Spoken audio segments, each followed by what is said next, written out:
Greetings and welcome to another episode of Music is a Journey. I'm Peter Scove and this is actually Side Trips. The purpose of Side Trips is just to tell you about a band that I'm interested in at the moment while I'm putting together the main full-length Music is a Journey episodes. And we're between episodes again.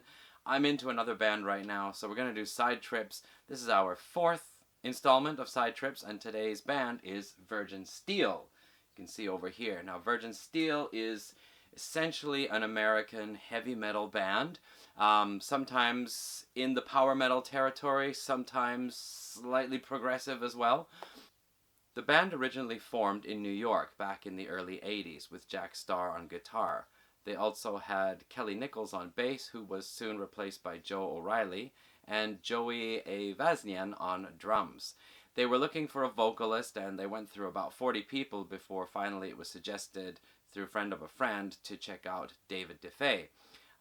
They checked him out and they were blown away by his vocals. David has an amazing vocal range and can hit these wonderfully super high notes as well as keep the lower range. And he has a variety of vocal styles. He has this lower rough sound as well as this kind of smoother sound, and a little bit higher tone sound, and then these really high through the ceiling type notes. So they were really impressed with him. They brought him into the band. Now, before I get on to their discography and so on, I want to tell you about why Virgin Steele is an important band for me. It is basically Virgin Steele is one of the first bands that I would call my band. That's because back in the early 80s, 82, 83, when I was first getting into music and especially heavy metal, most of the bands I heard about came through friends who had older brothers. So I learned about AC/DC, Black Sabbath, Van Halen, through my friends via their older brothers. And then, of course, I would listen to Monday Night Metal Shop on Mondays, or obviously Mondays, or I would stay up late to watch video programs, hoping to catch a heavy metal video. And so I got to know about other bands like Accept, Scorpions, Y&T, and Iron Maiden, whatever. All of that came through other people. However, Virgin Steele, I just happened to see a small advertisement in an issue of Circus magazine, and it showed their two albums, their debut and their second album, Virgin Steele 2, Guardians of the Flame.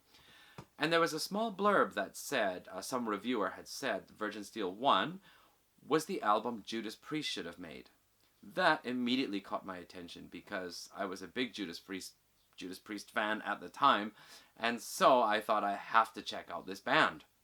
So I went off to the store with my friend, and we didn't have Guardians of the Flame. We had a cassette in Canada called Burn the Sun, which was basically the Guardians of the Flame album minus 3 songs, but then 4 songs coming in from A Cry in the Night EP, which was, I think, the year later. So the album I got was actually quite a heavy album and very impressive. However, my friend, he picked up his cassette, I think it was Tokyo Blade or something like that, and we went back to his place, and we were like, okay, so let's check out this band, Virgin Steele. This is the band, their first album, Judas Priest should have made it. And the first song that we heard sounded like this.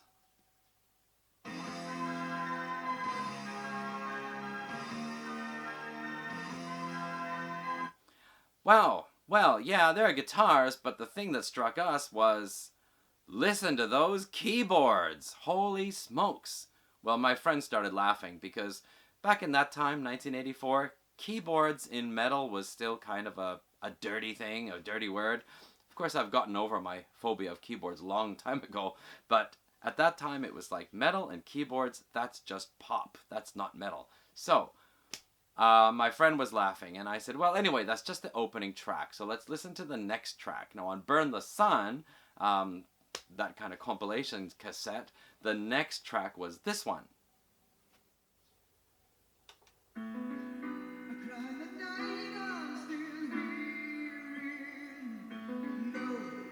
Whew, okay, so now we have a piano ballad after this bright, flashy keyboard intro. My friend was laughing even more.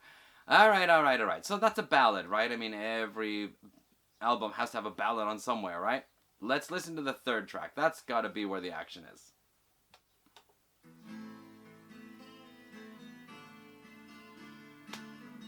All right.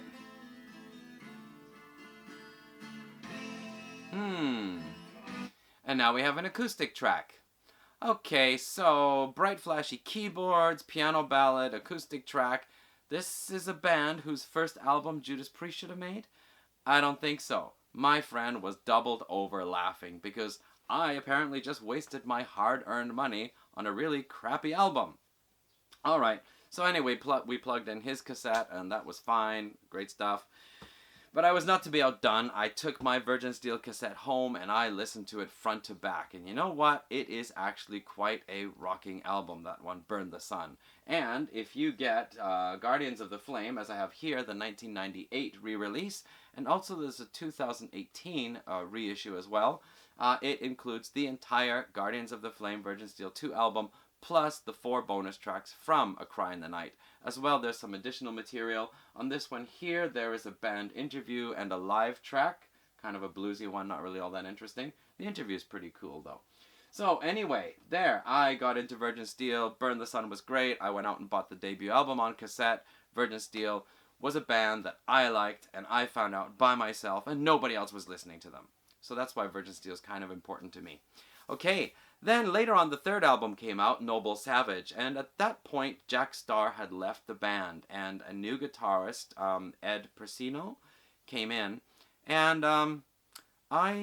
the production improved, but I wasn't as thrilled about that album, Noble Savage. My friend, ironically, he got it, he loved it. So I kind of fell off the boat with Virgin Steele after Noble Savage. It didn't have enough really to hold my attention at the time. However, skipping ahead to 2011, I was thinking about some albums I used to have in the 80s that I really liked, and I decided, hey, let's check out and see if I can get Virgin Steele's albums. And so I got Guardians of the Flame with all the extra material, some tracks I'd never heard before. That was great, good to have it back again. But at the time, I also noticed they had a lot of releases, and their latest album was Blacklight Bacchanalia, which I have here now, the Blacklight Bacchanalia. So I decided to check it out and see what they were like, and Virgin Steele, as it turns out, this actually impressed me. I mean, it was quite different from Guardians of the Flame, but it still had a lot of punch to it. The tracks are longer in many cases, almost going into progressive territory. The drumming on these tracks, really fills out nicely. There's lots of action happening. Changes in tension. Sometimes you get those heavy riffs, but David DeFe's got these softer vocals, and I thought it added something different. I mean, with heavy riffs, you usually get harsh vocals, but this was a kind of contrast I found really interesting. But after listening to the album a bit, I put it away on the shelf and forgot about it for a long time, until recently, a couple of months back, I decided to listen to it again and review it for Metal Music Archives. I liked it a lot better this time. Tracks like By the Hammer of Zeus and the Wrecking Ball of Thor, Necropolis, He Answers Them with Death, and a few others really stood out for me. So I decided to check out some more Virgin Steele albums. And taking a look at Amazon, one of the high-rated albums that they said they had only one left in stock was Age of Consent. However, I was leaning more towards Invictus. So first I got Invictus, which is probably one of Virgin Steele's most highest rated albums from the late 90s. And you can see they have this reissue series on Steamhammer Records. The reissue series includes the original album, in some cases bonus tracks, and then an extra disc of bonus tracks, plus a booklet in the middle with all the song lyrics and explanation about the background of the album written by David DeFe himself. So that is really cool. And now we have an interesting little set here, a kind of series. So what happens then is the collector in me starts to come up. Hey, a series. Maybe I got to check out more. So of course, with Age of Consent being the only one left available at Amazon, you know what happens sometimes, I think, well, I'll get it later, and then it's sold, and then it's like out of stock. We don't know when we're getting more. So I thought I'd better buy that one. Where we got Age of Consent? Here we go, Age of Consent.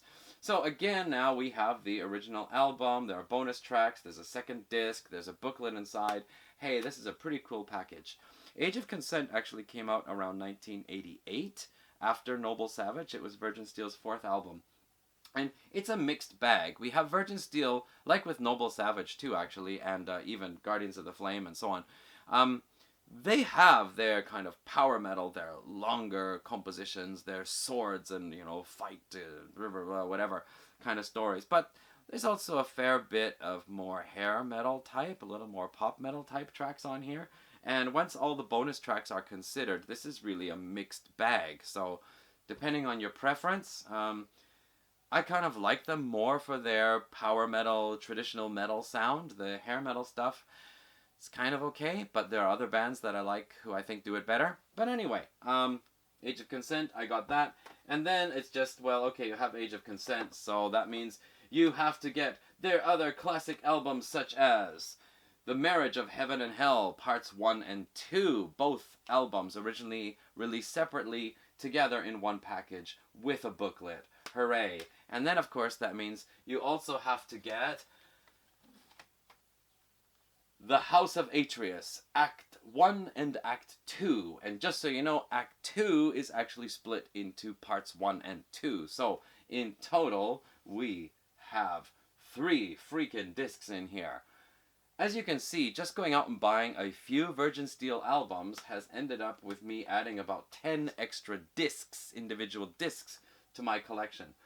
Why are these albums essential? Well, basically, Virgin Steele hit their kind of peak, as a lot of fans will say, around the Marriage of Heaven and Hell, Invictus, and House of Atreus period. House of Atreus is actually written as a metal opera. There are some tracks people say, especially on the Part 2 or Act 2, kind of weigh things down a bit. They say Act 1 is stronger, but there is, of course, a lot of strong material in Act 2 as well. So, I had to get those, and that means that the Virgin Steele catalog started to fill up in my collection. I did actually go out and get Noble Savage again, which of course has the bonus disc and booklet, yay. Yeah, and of course it's better than I remembered. I'm more into the stuff that I'm into, the kind of more heavy metal and power metal stuff. That is cool. I also decided, what the heck, even though the production is not so good, let's get the original disc. This is the 2018 reissue. It has a list of about 8 bonus tracks plus the original album. Groovy cover art. I like this. It has these like metallic robots here, one with a kind of laser sword and the other one shooting a laser beam through the throat of some serpent. The album, the cover I had on my cassette was just a monochrome image of David DeFay with a big sword in front and 2 women reaching up to grab at him. Speaking of album covers, by the way, the 1998 reissue of Noble Savage did not have this strapping young man here on the cover. Instead, it had a picture of the 4 band members, kind of all looking at you creepily with this kind of misty dark blue background. And it was a funny thing because in the 1980s, there seemed to almost be this slight trend of having muscular men on the cover. I mean, WAYSTED, their album Save Your Prayers, had this album cover, which later on the reissue just features Pete Way and his bass guitar. Okay. And of course, also Manowar, their album covers often featuring them, all muscle bound. And even going back to the 80s and into the 70s, there was THOR. And then you can actually trace it all the way back to the early 70s with a Grand Funk album cover. So who exactly started this, I don't know. I'm glad they restored the original cover, not because I particularly like to look at muscular young men or anything like that. Just I like original album covers. I like to have them if possible, so good that that's there. Okay, other Virgin Steele stuff. There is Living Among the Ruins, which is the album that came after Age of Consent, but before The Marriage of Heaven and Hell. And that one it's a step more into the late 80s hair metal, pop metal style. A lot of people say it's like 1988 Whitesnake. If you really like that kind of stuff, Living Among the Ruins is a really good late 80s hair metal album, they say. Again, I like Virgin Steele more for the heavy metal, power metal stuff, so I'm not so sure I want to get that. I say that now. A month later, I might actually have it. There's an album called Book of Burning, which has some new material, plus some old songs revisited. Apparently, David DeFay got together with Jack Starr, discussing the re-release and re-recording of old material. things didn't work out between them and they split up again. Ed Persino is basically playing guitar on a lot of the tracks. I don't know if Jack Starr actually plays on those tracks. I'm curious though, so I'm thinking to get that one. Visions of Eden, which was the album after The House of Atreus. This was actually written as a soundtrack for a movie that David Dufay wants to make someday. It's considered by some as the beginning of the decline, but at the same time still really good.